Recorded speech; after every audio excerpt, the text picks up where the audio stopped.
Ok, bonjour, je me présente, je suis professeur Guéras, je suis maître de conférence au niveau du service d'hématologie au CHU de Tizi Ouzou. Je suis dans un service, le service d'hématologie en fait, c'est un service qui prend en charge des patients âgés, enfin adultes âgés de 15 ans à 90 ans.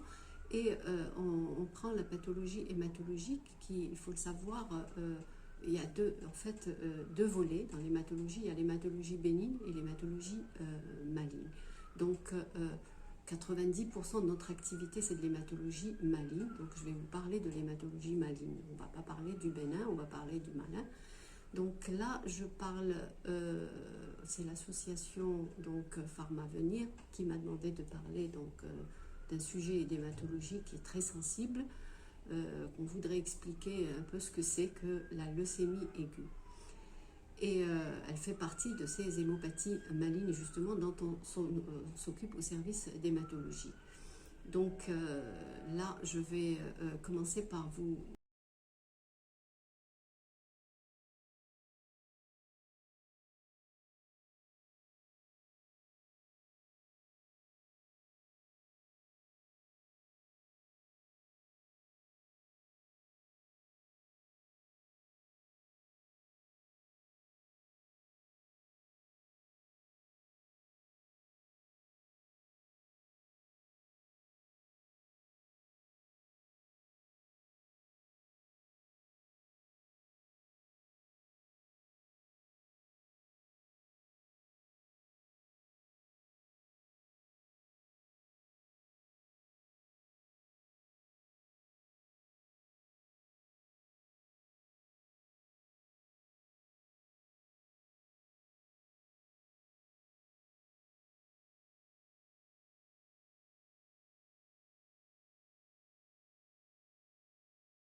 Alors, le volet traitement de la leucémie aiguë, le traitement, c'est quoi le but de traiter aujourd'hui un patient atteint de leucémie aiguë? C'est de prévenir et traiter ces complications dont j'ai parlé tout à l'heure, la CIVD, le syndrome de Lise, etc. C'est un tableau assez quand même bruyant. Donc, c'est de lutter contre tout ça pour maintenir le patient en vie. Le deuxième but, c'est d'obtenir une rémission complète.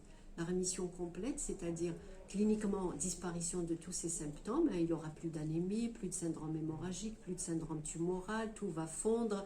Ça, c'est cliniquement.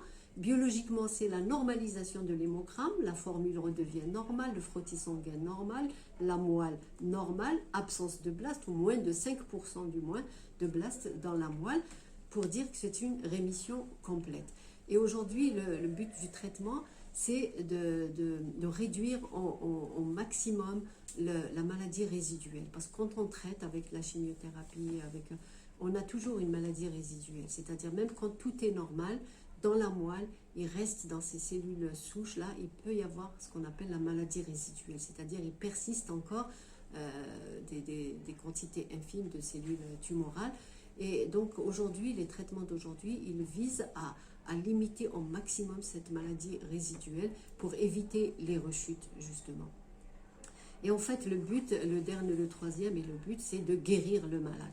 De guérir le malade avec la chimiothérapie, parce que certaines formes lymphoblastiques, notamment chez l'enfant, on peut les guérir avec la chimiothérapie seule et les guérir avec une greffe de moelle allogénique à partir d'un donneur HLA compatible. Donc ça, c'est les buts du traitement de la leucémie aiguë. Il y a deux volets du traitement. Donc il y a le volet traitement symptomatique et le traitement spécifique.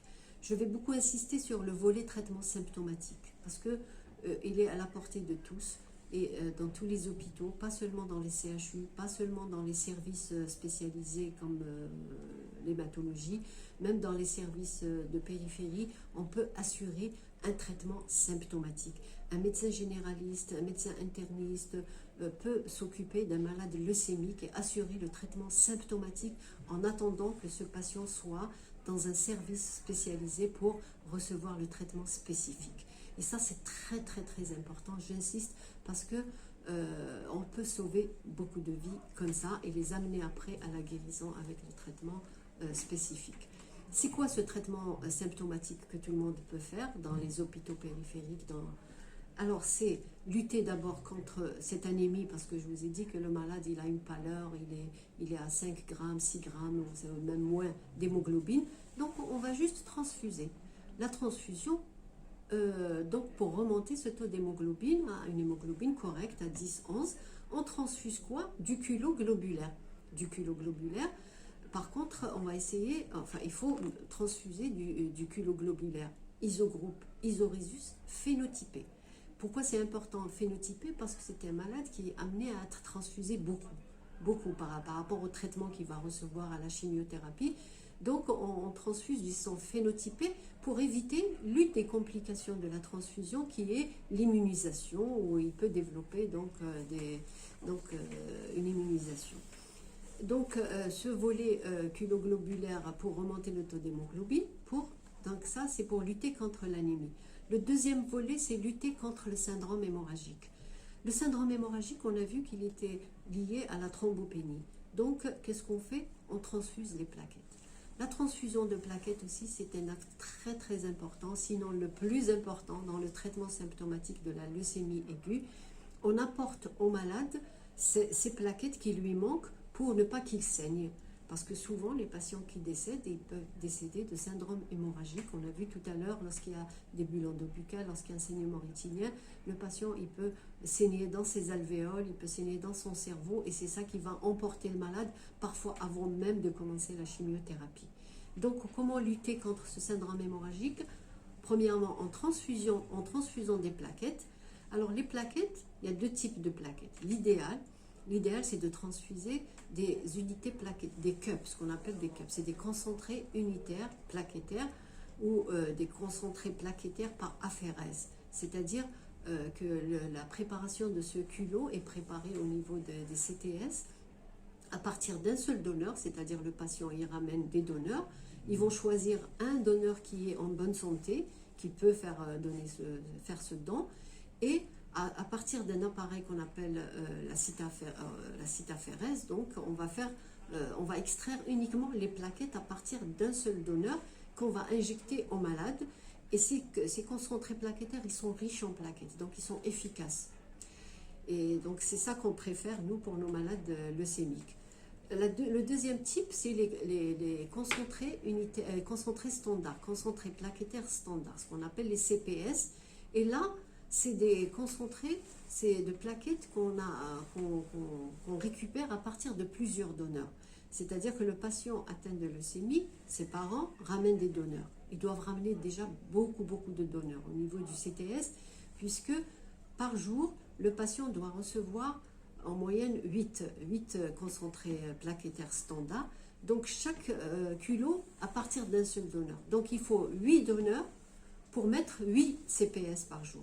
Et parfois, quand le malade saigne beaucoup, quand il y a un syndrome hémorragique grave, on a besoin de mettre 2 fois par jour les plaquettes, c'est-à-dire 8 le matin et 8 le soir. Donc il faut 16 donneurs pour chaque patient tous les jours. Vous imaginez un petit peu la charge pour les parents de malades qui ne trouvent pas suffisamment de donneurs pour avoir autant de plaquettes pour sauver la vie du patient. Donc, toujours pour lutter contre le syndrome hémorragique, on peut avoir à transfuser du plasma pour arrêter le saignement lorsqu'il y a une CIVD. Donc, lorsqu'il y a la CIVD, ça veut dire qu'il y a un fibrinogène qui est diminué. Donc, on doit transfuser aussi du PFC. En plus des plaquettes, on doit mettre du PFC, c'est du plasma frais congelé. Tout ça pour lutter contre cette CIVD. Le troisième volet du traitement symptomatique, donc lutter contre l'anémie, lutter contre le syndrome hémorragique, lutter contre l'infection. Alors contre l'infection, déjà pour la prévenir, parce que c'est un patient qui est neutropénique, il n'a pas de polynucléaire neutrophile, donc il faut le mettre il faut l'isoler, il faut qu'il soit en isolement, donc dans une chambre pas stérile, mais au moins la plus propre possible, donc en isolement. Il faut éviter, faire l'hygiène, bien sûr, l'hygiène corporelle, l'hygiène buccale avec des bains de bouche, éviter le contact avec l'extérieur, etc. Il y en a qui mettent aussi une antibioprophylaxie et puis surveiller la température. Au moindre symptôme, au moindre température qui s'élève ou de la diarrhée ou une toux ou l'apparition d'un foyer infectieux, il faut d'emblée commencer par une double antibiothérapie synergique. Après avoir fait les prélèvements, bien sûr, on fait des prélèvements bactériologiques à la recherche du germe pathogène et on démarre rapidement une double antibiothérapie pour couvrir le plus de germes possible, qu'on va réadapter après, une fois qu'on a obtenu le résultat de l'antibiogramme, on peut réadapter en fonction de l'antibiogramme. Donc ça, c'est le traitement symptomatique, donc les 3 volets. J'ai parlé tout à l'heure des troubles métaboliques, parce que le sujet, il peut faire un syndrome de Lise. Et donc, pour lutter contre le syndrome de Lise, il faut hydrater. Donc, le malade, il doit recevoir une hydratation suffisante, une hyperhydratation. Et on donne du Zyloric, c'est un hypouricémiant, pour éviter donc l'hyperuricémie. Et on corrige les différents troubles électrolytiques. S'il y a un problème donc, de kaliémie, on le corrige, de natrémie, de calcémie, etc. Donc tout ça doit être corrigé avant de commencer à traiter par la chimiothérapie. Donc ça c'est pour le volet symptomatique, traitement symptomatique. Le volet traitement spécifique, il fait appel à quoi? Donc la première arme thérapeutique, c'est la chimiothérapie. Alors la chimiothérapie, elle diffère selon que ce soit une leucémie lymphoblastique ou myéloblastique. Donc la leucémie aiguë myéloblastique, pour commencer avec la myéloblastique, on associe en général de drogues actuellement de partout, c'est ce qu'on appelle R3A7, c'est-à-dire la rubidomycine pendant 3 jours et la racitine.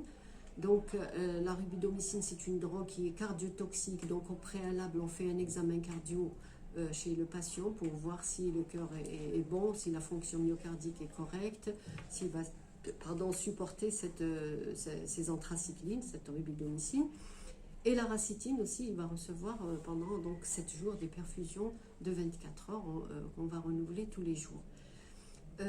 Donc lorsqu'il y a une atteinte neuroméningée ou lorsque dans certaines formes comme la type M4 et M5, on va faire aussi de la chimiothérapie intrathécale, c'est-à-dire qu'on fait une ponction lombaire et on va injecter, on retire un peu de liquide céphalorachidien et on injecte une petite quantité de méthotrexate et d'aracitine avec des corticoïdes. Donc même lorsqu'il n'y a pas d'atteinte neuroméningée, on va faire ça de façon prophylactique pour éviter l'atteinte neuroméningée. Donc ça, ce qu'on vient de faire, c'est le traitement d'induction d'une leucémie aiguë myéloblastique. Parce qu'il faut savoir qu'il y a trois étapes dans le traitement de la leucémie aiguë. Il y a la première étape qui est l'induction, c'est-à-dire on va induire la rémission complète, on va obtenir la rémission complète avec cette chimio. Ensuite, la deuxième étape, c'est la consolidation.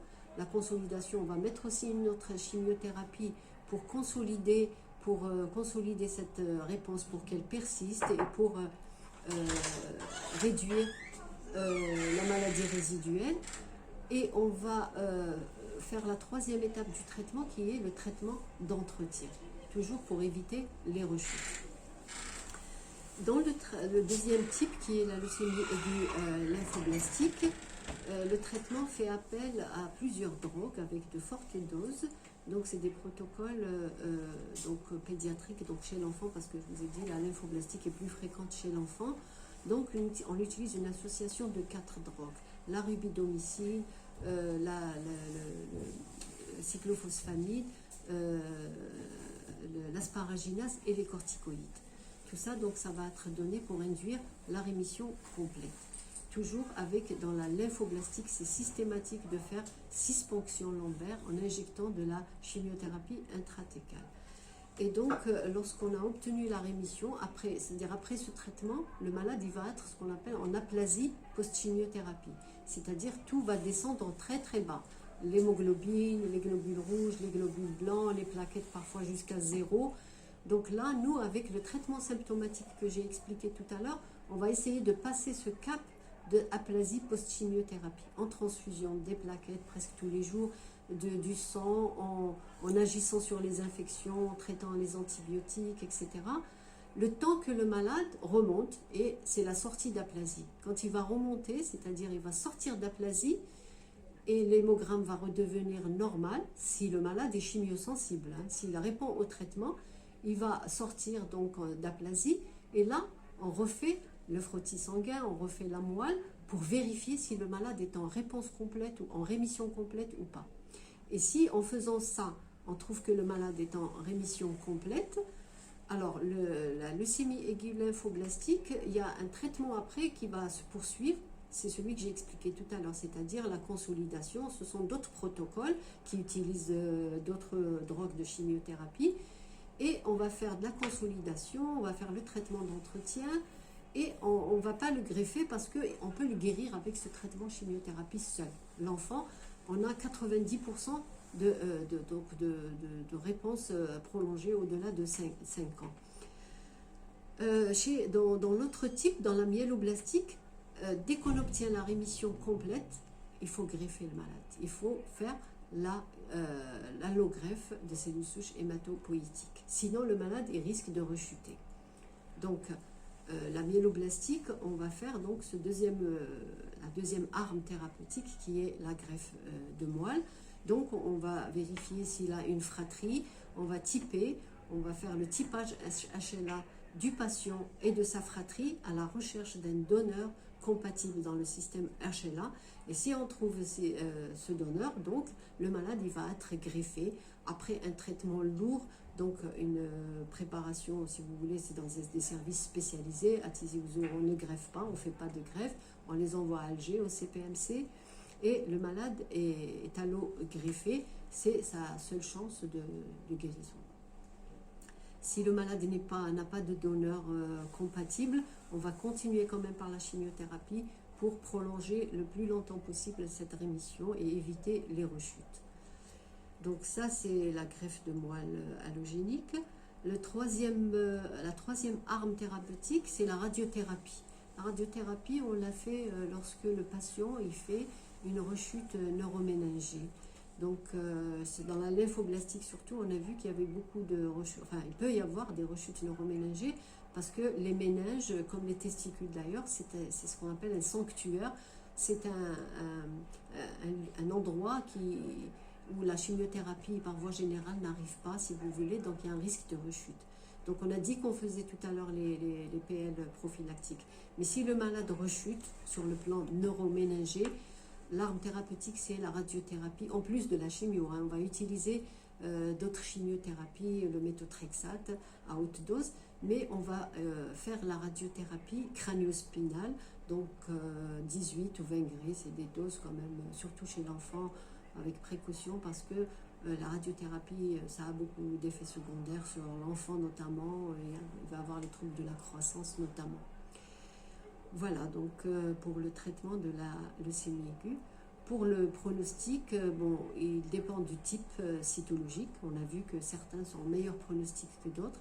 Il dépend de la cytogénétique, de certaines anomalies cytogénétiques qui sont de mauvais pronostics. Il dépend aussi de la réponse au traitement. Le patient qui répond au traitement, il a des chances de guérir. Le patient qui est chimio-résistant, il a peu de chances de s'en sortir parce qu'il ne répond pas à la chimiothérapie. Et en général, il y a des anomalies chromosomiques, il y a des délétions, des translocations qui sont connues pour être très réfractaires au traitement. Voilà donc pour le traitement.